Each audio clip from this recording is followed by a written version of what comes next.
On her deathbed. The queen's strange illness. In the great kingdom of Zazuda, Queen Zara was loved by all. She was known for her beauty, kindness, and wisdom.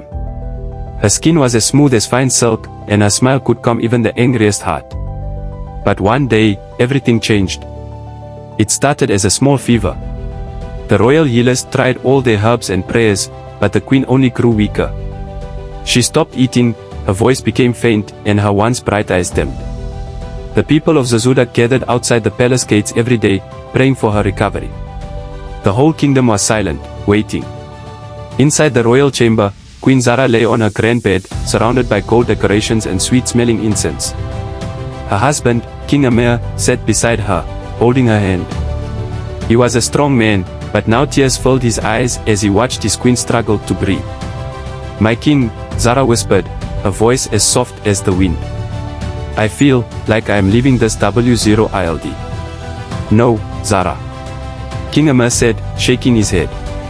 "You will not leave me. You are my light, my strength. You will fight this sickness and win." But Zara only gave a weak smile. "There's something I need to tell you before I go," she said. King Amir leaned closer, his heart P0 undying. "What is it?" Zara hesitated, her eyes filled with both fear and sadness. "I see things, Amir.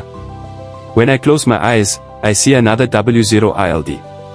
It is dark, but it is also bright. I feel like I am both here and there. I don't know what it means, but it scares me." The king FR0 ned. "Another W0ILD. Zara, you are only dreaming.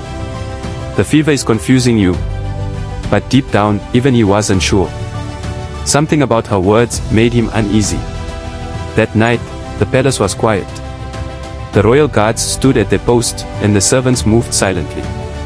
Inside the chamber, King Amir stayed by Zara's side, holding her hand as she slept. Suddenly, the air in the room changed. It became cold, and a strange mist appeared near the bed. The king jumped up, his eyes wide. "What is happening?" he shouted. Zara's B0DY began to glow faintly.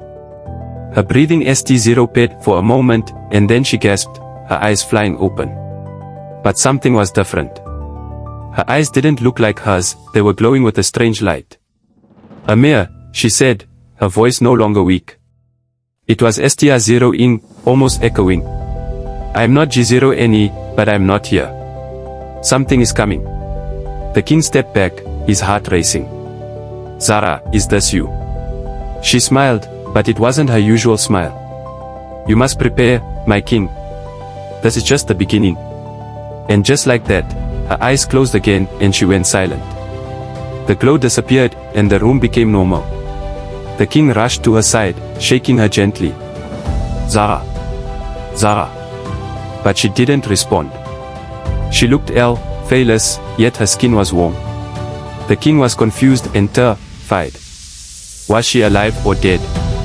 Outside, the moon shone brightly over the palace, as if watching over the strange events of the night. The people of Zazuda slept, unaware that their queen's illness was more than just a sickness, it was the start of something that would change the kingdom forever.